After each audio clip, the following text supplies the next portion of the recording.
Die storms van die lewe.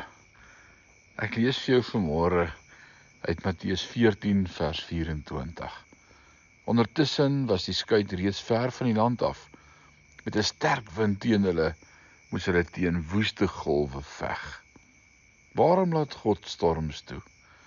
Die skrif blyk 2 redes aan te dui. Eerstens, daar is storms van tugtiging. Vra vir Jona daaroor.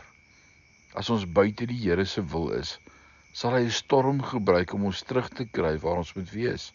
Storms van tugtiging dissiplineer ons.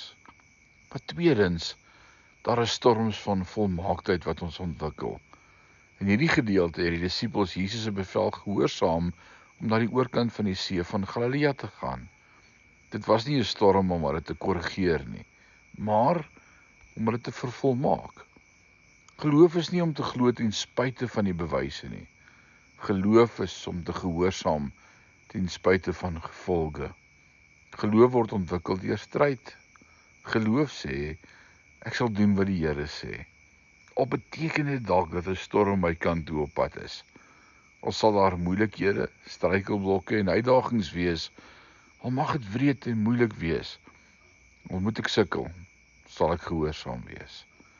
Jesus was op die berg besig om vir sy disippels te bid in Matteus 14 vers 23. En hy bid ook vir jou. Wanneer hy sien dat die druk te groot word, sal hy na jou toe kom en net soos hy na hulle toe gekom het. Intussen, laat die storm wat jy dalk nou beleef, sy liefdevolle werk in jou lewe volbring. God bly in beheer. Die Here seën jou. Amen.